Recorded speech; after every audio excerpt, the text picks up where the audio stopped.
Daniel 11-1 മുതൽ 45 വരെയുള്ള വാക്യങ്ങൾ. അവന് സഹായവും ശക്തിയും നൽകാൻ മോദിയക്കാരനായ ദാരിയൂസിന്റെ 1-ാം ഭരണവർഷം എത്തി. ഈജിപ്തും സിറിയയും. അപ്പോൾ ഞാൻ നിനക്ക് സത്യം വെളിപ്പെടുത്തി തരും. പേർഷ്യയിൽ 3 രാജാക്കന്മാർ കൂടി ഉയർന്നു വരും. 4-ാമതൊരുവൻ അവരെല്ലാവരെയും സമ്പന്നനായിരിക്കും. സമ്പത്ത് മൂലം ശക്തനായി തീരുമ്പോൾ അവൻ എല്ലാവരെയും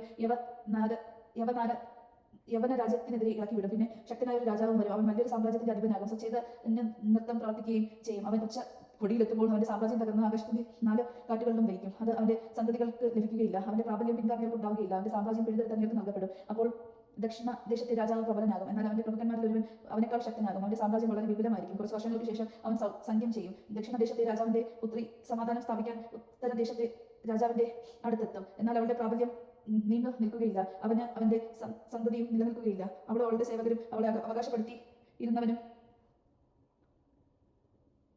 വധിക്കപ്പെടും. അകാലങ്ങളിൽ അവന്റെ സ്ഥാനത്ത് അവളുടെ വേരുകളിൽ നിന്ന് ഒരു മുള ഉയർന്നു വരും. അവൻ ഉത്തരദേശത്തെ രാജാവിന്റെ സൈന്യത്തിനെതിരെ വന്ന് കോട്ടയിൽ പ്രവേശിച്ച് അവരോട് എതിർത്ത് ജയിക്കും. അവരുടെ ദേവന്മാരുടെ വിഗ്രഹങ്ങളും അമൂല്യമായ പൊൻവെള്ളി പാത്രങ്ങളും അവൻ ഈജിപ്തിലേക്ക് കൊണ്ടുപോകും. കുറെ കാലത്തേക്ക് ഉത്തരദേശത്തെ രാജാവിനെ ആക്രമിക്കുന്നതിൽ നിന്ന് അവൻ വിട്ടുനിൽക്കും. അപ്പോൾ ദേശത്തെ രാജാവ് ദക്ഷിണ ദേശത്തെ രാജാവിന്റെ പ്രദേശത്തേക്ക് വരും. എന്നാൽ അവൻ സ്വന്തം നാട്ടിലേക്ക് തിരിച്ചു പോകും. അവന്റെ പുത്രന്മാർ യുദ്ധം ചെയ്യുകയും ഒരു മഹാസൈന്യത്തെ ശേഖരിക്കുകയും ചെയ്യും. അവർ ഇരച്ചു കയറും.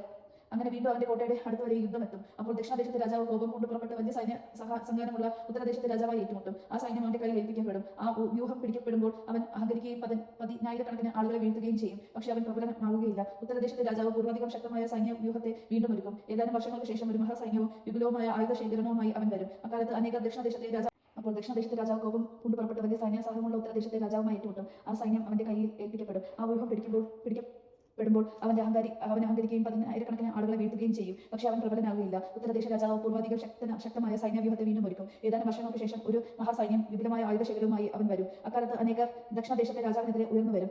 നിന്റെ ജനത്തിൽപ്പെട്ട അക്രമികൾ ഈ ദർശനം നിവ്യൂഹിക്കും. എന്നാൽ അവർ പരാജയപ്പെടും. അപ്പോൾ ഉത്തരദേശത്തെ രാജാവ് വന്ന് ഉപരോധം ഏർപ്പെടുത്തി സുരക്ഷിത നഗരം പിടിച്ചടക്കും. ദക്ഷിണദേശത്തെ സൈന്യത്തിന്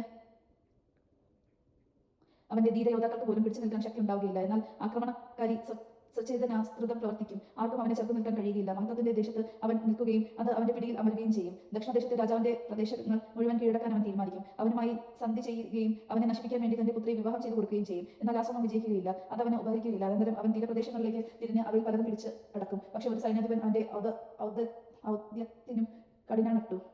ആ അഹങ്കാരം അവനെതിരായി തന്നെ തിരിയും. അപ്പോൾ അവൻ സ്വന്തം നാട്ടിലെ കോട്ടകളിലേക്ക് മടങ്ങും. പക്ഷെ അവൻ കാലിടറി വീഴും. അത് അവന്റെ അവസാനമായിരിക്കും. പിന്നെ അവന്റെ സ്ഥാനത്ത് മറ്റൊരുവൻ ഉയർന്നു വരും. അവൻ മഹത്വത്തിന്റെ ദേശത്തു നിന്ന് കപ്പം പിരിക്കാൻ ഒരുവനെ അയക്കും. എന്നാൽ ഏതാനും ദിവസങ്ങൾക്കുള്ളിൽ അവൻ പരസ്യമായിട്ടോ യുദ്ധത്തിലോ അല്ലാതെ സംഹരിക്കപ്പെടും. അവന്റെ സ്ഥാനത്ത് നിന്ദനായ വേറൊരുവൻ ഉയരും. അവനും രാജപദവി ലഭിച്ചിരുന്നില്ല. അവൻ മുന്നറിയിപ്പൊന്നും കൂടാതെ ചതിയിൽ രാജ്യം കരസ്ഥമാക്കും. അവൻ തന്റെ മുൻപിൽ നിന്ന് സൈന്യങ്ങളെ ഉടമ്പടിയോടെ പ്രഭുവിനെ പോലും തൂത്തുമാറ്റും.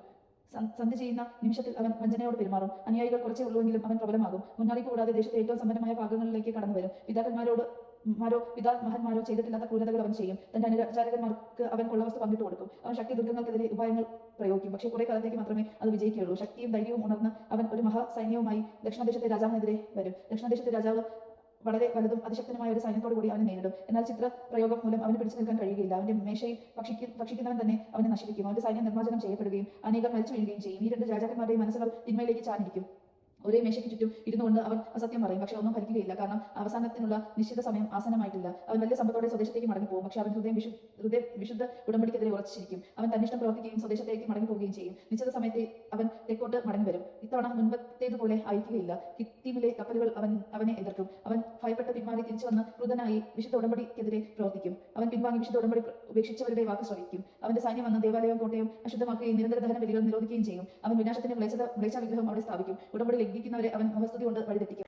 എന്നാൽ തങ്ങളുടെ ദൈവത്തെ അറിയുന്നവർ ഉറച്ചു നിന്ന് പ്രവർത്തിക്കും. കുറെ കാലത്തേക്ക് അവർ വാളും തീയും അടിമത്തവും കവർച്ചയും കൊണ്ട് വീഴുമെങ്കിലും ജനത്തിന്റെ ഇടയിലെ ജ്ഞാനികൾ അനേകർക്ക് അറിവ് പകരം. വീഴുമ്പോൾ അവർക്ക് സഹായം ലഭിക്കാതിരിക്കില്ല. അവരോട് ചേരുന്ന പലരും കാപട്യോദ്ദേശത്തോടെ ആയിരിക്കും അങ്ങനെ ചെയ്യുക. ജ്ഞാനങ്ങളിൽ ചിലർ വീഴും. ജനത്തെ അവസാന ദിവസത്തേക്ക് ശുദ്ധീകരിക്കാനും നിർമ്മലരാക്കി വെണ്മ വിട്ടവരാക്കാനും വേണ്ടിയായിരിക്കും അത്. അന്തിമദിനം വരാനിരിക്കുന്നതേ ഉള്ളൂ. രാജാവ് സ്വച്ഛേത അനുസൃതം പ്രവർത്തിക്കും. അവർ തന്നെ ഉയർത്തുകയും സകല ദേവന്മാർക്ക് ഉപരിയായി മഹത്വപ്പെടുത്തുകയും ദേവന്മാർക്കും ദൈവമായവനെതിരെ ഭീകരദൂഷണം പറയുകയും ചെയ്യും. ക്രോധം പൂർത്തിയാക്കുന്നതുവരെ അവൻ അഭിവൃദ്ധി പ്രാപിക്കും. എന്തെന്നാൽ നിശ്ചയിക്കപ്പെട്ടത് സംഭവിക്കേണ്ടിയിരിക്കുന്നു.